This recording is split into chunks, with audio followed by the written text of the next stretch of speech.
some of you are looking at me like, who does that? There are girls who will do it. You who is asking who does that, when you go be that time they put in for your finger, all kind of idea, you go start watch Bella Naija. You go open all kind of wedding magazine them. And those things cost money, sister. Sweetheart. Now express you to go.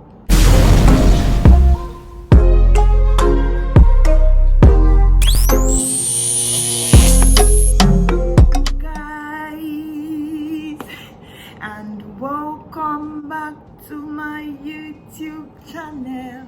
It's your girl, it's the LZA. You already know. If you don't know yet, Auntie, Uncle, you are new to this channel, so please go on and hit that red subscribe button below to become part of this very beautiful family. So today we are going to be talking about priorities that every bride should have on her list when planning for her wedding. A lot is happening around the world: Corona, 5G, challenges on TikTok and stuff like that. It's a little bit too stuffy for everyone, right? So much is going on now, and some people might be tempted to just live in the moment and forget that after the reggae there will be the blues. You know, people get married. After Corona, people will still get married. You know, even when Amber War was strong, I still got married inside all of that. Let's go right into the video. No time to waste, right? Okay, so first of all, what should be the first thing on every bride's list? As we know, they always consider the wedding the woman's thing. Like, guys are always, most guys, 95% of guys are always just carefree. Just do everything. They just know that everything is going to appear. Now, woman is skinny gyrates. Now, woman is bloody. Oh my this. Oh my that. Have you seen brides before? You think that the whole world is falling on them. Oh, I forgot oh, the food. Oh, my hair. Oh, auntie, slow down. That is why it's very essential to start planning for your wedding way ahead of time. I got engaged in February 2018 and I got married in January 2019. So it took me at least a year to plan for my wedding. Okay, so first and foremost is budgeting. First thing is budgeting. In as much as you want your wedding to be talk of the town, they go hear me. I go boss place. Boy, I go throw from asking that day. In as much as you want to impress your friends, your family, and your co-workers and stuff like that, you have to consider your account balances. What you have in your account and what your fiancé has in his account. Bring it together, get the total, and make a budget from that. And I will advise you, let's say you have 1 million in your account and this is just an example. You have 1 million in your account and your fiancé has 1 million in his account. I would strongly advise that you don't go ahead and plan for a wedding for 1.9 million. I know some of you are looking at me like, who does that? There are girls who will do it. You who is asking who does that, when you go be that time they put in for your finger, all kind of idea, you go start watch Bella Naija. You go open all kind of wedding magazine them. And those things cost money, sister. Sweetheart. Now express you to go. Because a wedding is not the end of your lives as both of you. It's the beginning of your lives as one person. And that beginning needs a foundation, a financial foundation. You don't want to forget that. You don't want to go pressuring your husband. Oh, I want my ring to come from. I want my dress to come from. I want this amount of inches of hair. I want but this person to do my makeup. I want but no. Don't go pressuring your husband. Most case scenario, girls are even too demanding when they have nothing in their own account. Nothing. Like, it's the guy who will bring all the money, but you want dress from Tunisia, you want shoe from Tokyo, you want... Well, God save us all. All of us want beautiful weddings. Like, every girl dreams of a Cinderella wedding. Every girl dreams of that dream wedding. But when you find the one, I won't say cut your coat according to your size or your height. People who are tall like me will end up using fabric for how much? I'll say cut your coat according to the material that you can afford. If you fit afford na 1 meter, so your jumping coat, people go dey laugh. Then I wonder if you afford them. Cut your coat according to your material. Don't even count on, oh, Manjangi, oh, my guy will contribute 5,000. Maybe my mom will contribute 200,000. Maybe my dad is going to give. No. Don't even dare to count on what people are going to bless you, as people will say. Don't even count on what people are going to bless you guys with. Don't count on what people are going to dash you, or people are going to contribute for you. Don't count on that. What do you guys have at that moment? And don't count on what you are procrastinating that you will have after the wedding. You understand? I'm talking about those people who are thinking that for the gift basket, people they go bring financial gifts. It will go like 300,000. You know, they go bring you one. At the end of the wedding, we will pick it again back like 1 million. No, it's not a business. Your wedding is not a business. That is not a business. It's not a business venture. So don't even think that you have proceeds after the wedding. Don't even put it in your mind. Have you heard? Don't put it in your mind. I'm talking to someone out there who is struggling to plan a wedding, and ideas are coming from everywhere. The day that your friends hear that you're engaged, friends and family, no less friends, they will start sending you pictures of this hall that this woman decorated. They will start giving you this idea of this reception venue. They will start, you will have ideas flying in from everywhere. Big sister, take your calmness, go to the closeness of your room, sit down and check, do I have the money to afford all of that? Can I afford it? Can my husband afford it? After the wedding, are we going to still be able to survive if we choose to do all of this? I know people who have gotten married 2 months after, they are deep in debt because they used all of their money and even borrowed. This is just the worst part. Let's not even talk about this one. Let's not even talk about it. And even borrow money. Some take loans from the bank to make a wedding. A wedding is not an investment. I'm dwelling too much on this first point because it is the most important. A wedding is not an investment. A wedding is a debt. It's a dead end. It be like you don't dig where throw money for inside. Water soccer in chakara. Nothing to be done about that again. So don't pressure your spouse. Don't pressure him. Ask him, honey, how much do you think we should spend? And you should be the person to cut the costs. Because some men are equally not the type who are going to hold back the income. Some guys too equally want, big weddings. Some guys too equally want to show off in their weddings. They want their weddings to be the talk of the town. There are guys like that. That at that point, you are the person to sit down and talk to him. Sister, even if you make the best wedding for Cameroon, you check say you don't make the best wedding possible. Whoever received medal, tell me, are you following Bella Niger? Do you see weddings? Who get award? See, if people drink too much in your wedding, they'll say money. If they don't drink, they'll say conto. People eat too much. That chop no be too fine. I say be too flop place. They don't eat conto. That's what happens. So don't go and kill yourself. Do according to how you get for do, and forget about the rest. So many of those people who are coming to your wedding are not even coming to rejoice with you. They are coming to hold a thermometer and a measurement yard. A measure. Did my wedding not even reach the other man own? Did my wedding not even reach the other man own? And most of them are the people that you count more on. So even forget. You will not please everybody. I'm saying this with so much, enthusiasm, because there are people who will mislead you at this point in your life when you're planning your wedding.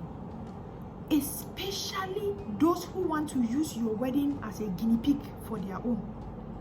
Those who want to use your wedding to challenge others. Like, hey, now my friend in wedding, you go there, other friend in marriage, be bad, scam, you go can't see marriage, can't. When any of your friends says that, I don't tell my friend that boy I'm married, just tell them that. Don't go disgrace yourself, better go take back your award them. That's what you should be telling them. You should not be encouraging. Yeah, they go can't see and they go can't see, and because you will end up killing yourself for money to meet up, and you will not still meet up. So first point, I think I have spoken a lot about the budgeting. The second thing that I will say should be on your list is, color is not something that is supposed to take money. So you have to, first of all, you have to plan your colors, the pattern that you want to have at your wedding, because colors are very important. Because if you choose dull colors, that is the way your wedding is going to look dull. If you choose colors that are rioting, that don't match, that is the way your wedding hall is going to look like Christmas tree. Let's go to the third thing, which is the most. I mean, if all weddings had to come down to this point, we will stay here the whole day. You choose your bridesmaids. This is where the problem comes in. Choose your bridesmaids. If you have only friends that will complicate your life, go to your family. Take your junior cousins, sew dresses, give it to them. Tell them, whatever I give you, wear. If you don't want to wear, stay. You'll be my bridesmaids. If your friends want to complicate you by being your bridesmaids, this is a good idea. Take it from me. Take it from me. If your friends want to complicate your life, go to your family and your husband's family. Take your small cousins who cannot contradict you, because if you take those other big cousins, they'll still come and make like your friends. Take your age mates, family people, family friends, your age mate girls. Even if not 3, you don't owe any person long bridal tree. You don't owe no man. Take them, whatever you can afford. If they can give small money and help, they help. You saw what they wear. It is your wedding. If your friends are friends that are going to comply with you, that are not going to bring you a headache, then you use your friends. I'm saying this because I know girls very well. Your friends will want to come and make your wedding their wedding. And girls, if you're listening to me and you're supposed to be a bridesmaid in somebody's wedding and you're giving that person a headache, I pray that you plan for your own wedding very soon. And that you see how much stress that person is already going through and what you're doing to them now. Somebody will do it to you. Somebody will do it to you. Let's use this style. Tomorrow they'll come. No, I saw this other style, that this other bridesmaid. They will be sending pictures in your WhatsApp group that you have created every day. New picture, new style, new picture, new style, new picture, new style. And girls, if you're supposed to be somebody's bridesmaid, it's not your wedding. Don't impose style until I get angry. I know where I'm me. Now you're married. It is just how many hours to sacrifice for your friend. After that, if you don't like the dress, you can throw it away. You can throw it away. It's a matter of sacrifice. I know you're going to say, with my money, what I use and so on. How many clothes you don't buy away anywhere and today? How many? So girls, thirdly, as I said, you choose your bridesmaids and make sure that you give them embargo. No, because you will take 6 months to choose dress. They will take another 1 month to choose the tailor that is going to sew it. And then they'll take another 1 month to choose the fabric that they will use. So be very cautious. If your friends are going to complicate your life, leave and use your family member then. Where say you fit tell and say do the one they would want. And in this point, always put room for people that are going to disappoint you. Girls, bridesmaids, they go disappoint. Put room for people who can disappoint you. People who wake up on that day and tell you, my guy be get, my guy grandmammy auntie die, so I had to be cook. Put room for that. Keep at least 2 of your other family members as standby in case some friends disappoint. I'm telling you this out of experience. Keep people standby, so that if anybody disappoints you, you can easily switch and you'll not be frustrated. Because bear in mind, the amount of bridesmaids that you have is the amount of groomsmen that your husband will have. So you don't want any guys standing frustrated because your friend did not turn up. Most frequently, it's girls that will not turn up. Boys are always like, they always have a way of going around with their stuffs. That said, if you know that your budget is really that low, make sure that you choose things that are going to equally be very cheap and affordable for the girls. You don't want to be planning a wedding and then you ask your girls to spend 50,000 all by themselves. and you don't even have money to contribute. So you have to choose things that are affordable as well, you know, styles that are affordable and stuff like that. After you have chosen your bridesmaid, you have to choose if you're going to rent a dress or if you're going to buy a dress. In my case, I bought a dress. I bought a dress not because I had a lot of money or my budget was too high. I bought a dress because my elder sister was dealing in bridals, and she had a connection in China that I could have a dress with a very cheap budget that was, you know, approximately close to what I would pay if I wanted to rent the very kind of dress and stuff like that. So I bought my dress. If you cannot afford to buy a dress, you rent a dress. There are so many bridal rentals now with very beautiful clothes at affordable ranges. You know, they again that time they when I one decor my bamena will get close. We go work at the whole bamena, you go see decor when get close. Like everybody who does decor now rents out bridal dresses. So you can, if you can afford a bridal dress, then go for it. If you cannot buy one, you stay. If you have a good tailor who can sew you, I know a lot of tailors and designers who can do you beautiful bridal dresses. Like, what am I even saying? The way outfits, check him on Facebook, he does beautiful bridal outfits. Faith, you are supposed to take care of your skin, girl. Take care of your skin. You're not supposed to, I'm not saying that go to a spa and pay all the luxury money. If you know that your body is prone to acne and stuff like that, try as much as possible to use only natural products on your face. Maybe honey scrub, maybe sugar scrub, lemon, aloe vera and stuff like that, to make sure that you have a glowing complexion on your good day. You don't want to wake up on that day, pimples it's just going to ruin everything. Take care of your skin, plan for your makeup, you know, your hairdresser, who is going to do your hair, who is going to do your makeup and stuff like that. Those small other ones are going to fall under the category of your dress. So your dress, your hair, your makeup, your shoe, that's basically your accessories. You have to start thinking about them. If you're going to buy them in the town where you live in, or if you're going to outsource them from elsewhere, you have to think about those things, and they should be really very affordable. Next, I'm going to talk about the food. Food is supposed to be one very important point as well. You're supposed to think about food. Are they going to cook in your house? Are you going to get a catering service according to your budget? If you cannot afford a catering service, you should make sure that you have people who can cook the food at home. I would strongly advise that you talk to your mother if you still have your mother alive, and your mother-in-law if both parties are still alive. Don't leave that pugnosed auntie come and stand on the door of the kitchen and put everything in her small bag and go with it. Talk to your mother or your mom-in-law. We are Africans, and when it concerns food, we know that you as the girl, when it concerns food, we know that you as the girl, you cannot really handle that efficiently like maybe your mother and her group of friends or her jangi people will do. So if you can afford a catering service, that will serve you guys a lot. You know, you just pay the money for the catering service and forget about anything cooking in the house and stuff like that. But make sure that you talk to your mother and get her opinion, or your mother-in-law, because you don't want to have problems after your wedding because of food. I'm saying this because food, talk to them. If you have only 100,000 for food, if you have only 200,000 for food, these are examples that I'm using, okay? If you have only 200,000 for food, tell them this is all of what I have. Put your mom and your mom-in-law, if they are still alive, put them together and tell them this is what I have for the food. What do you guys think that we should do? They will come up with a solution, and you leave it with them and remove your head there.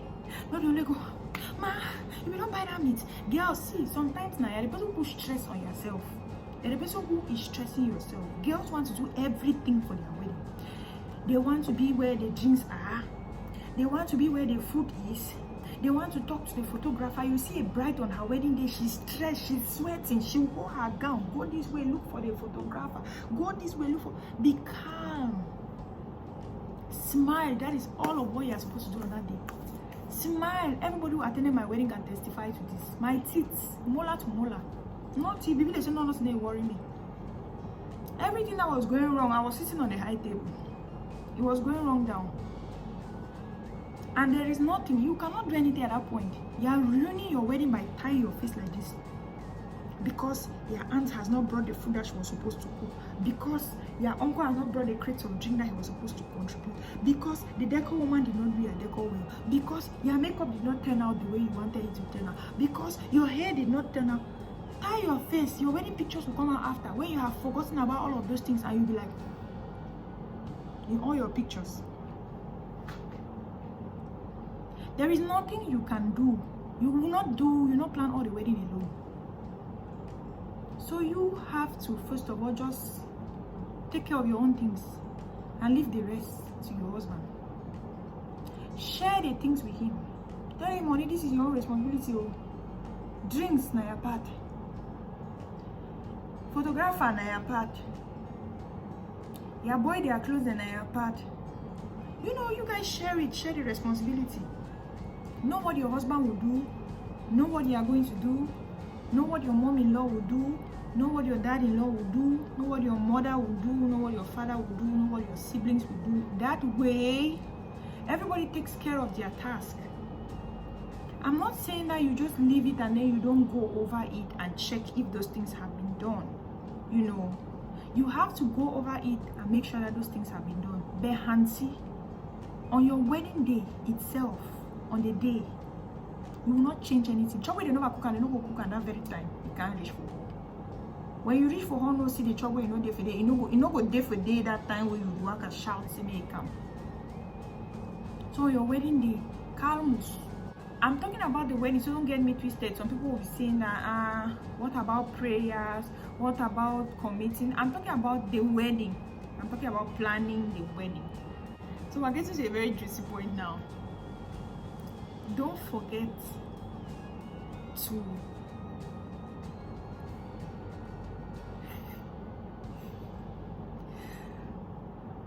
to shave those areas.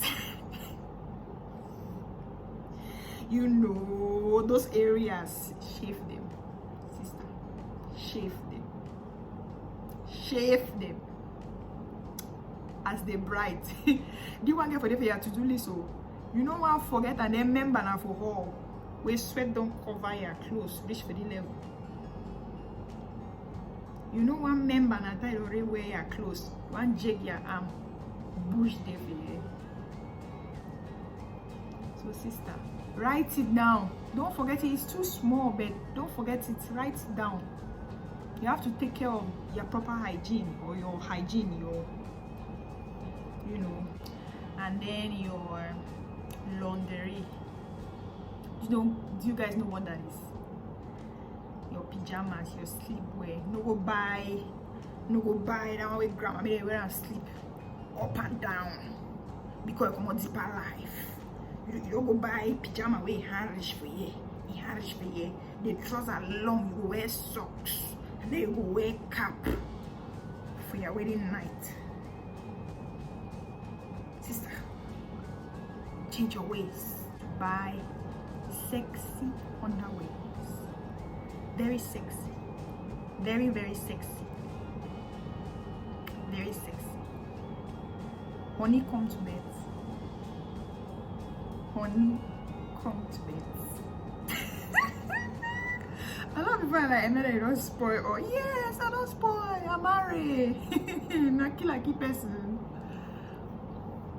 Buy nice underwear, things that are revealing. Guy, that boy don't pay. He don't marry you.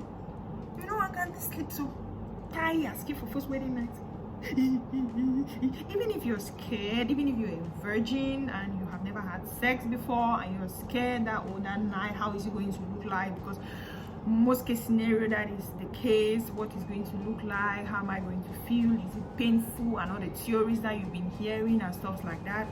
Work on your mind. Tell yourself, say no, you enjoy them. Even if you don't hear say it go hot, you want go happen, I'm talking to people who have never tested it. I'm not talking to you who has been doing on food. You already know everything. Then you want to come and wear coat on your wedding night and sleep. So prepare to enjoy your wedding night. So how do you prepare to enjoy your wedding night? By buying those very nice things that are going to turn your husband on. Yeah, we're not going for back and for front. Things are going to turn him on. Revealing underwears. Don't forget, pack your box. If your friend pack your box, forget that one. Tell you go pick a pin. That one, first thing if you enter your box will go for hotel or the place where you will sleep today. Your underwears, your laundry, it's me you will wear and sleep. That night and the night after. Okay. So guys, what else have I not spoken about? No pressure, I repeat, no pressure. Before planning for your wedding, of course, you know that you have to pray. You have to ask God to lead you, to help you, and to be there with you as you go through your preparations. Make sure that you pray, and God is going to see you through and help you. Fittings, your dress, be it traditional, be it civil, be it church, your dress, fittings. Make sure you get into your dress at least 3 times before your wedding day. Try it on, try it on, try it on. Because most brides tend to lose weight before their wedding because of a lot of stress and going up and down. So you have to go and do your fittings at least when the dress is made, when the adjustments are made, and then maybe 1 week or 3 days to your wedding. Because at that point, that is maybe your final size that you're going to get into church with. So you have to fit into your dress. As I said, all the other ones are trivial. You choose your hall, you make sure that you choose a venue that is going to support your budget. After the reggae, there is the blues. No go do pass yourself. No go impress people, come back sleep for Manda. So guys, thank you for watching. I hope that these points have helped you and that you at least have a mastery of what you should draft. I started chronologically, but along the way I've messed up things. I've just gone. But I just want you to have a glimpse of what you're supposed to have on your list when you're planning for your wedding. Okay, so if you have any other point that I've not mentioned, please go down to the comment section and write it down there so that someone else can benefit from that point. And if you think that I did not expatiate very well on a point, you can ask me a question on the comment section and I'll be more than happy to respond to your question and help you in any way that I can. And there are wedding planners who are available. If you know one who can shoulder this burden of planning your wedding for you, and one whom you can trust and whom you can pay for, whom you can afford, then why not go for a wedding planner? If you can afford a wedding planner, you can transfer all the burdens to the wedding planner. But if you cannot afford a wedding planner, then this video is definitely for you. So guys, thank you for watching this video. Like it, comment, and subscribe to my channel. Thank you guys for watching and for always coming back to watch my very lengthy videos. God bless you.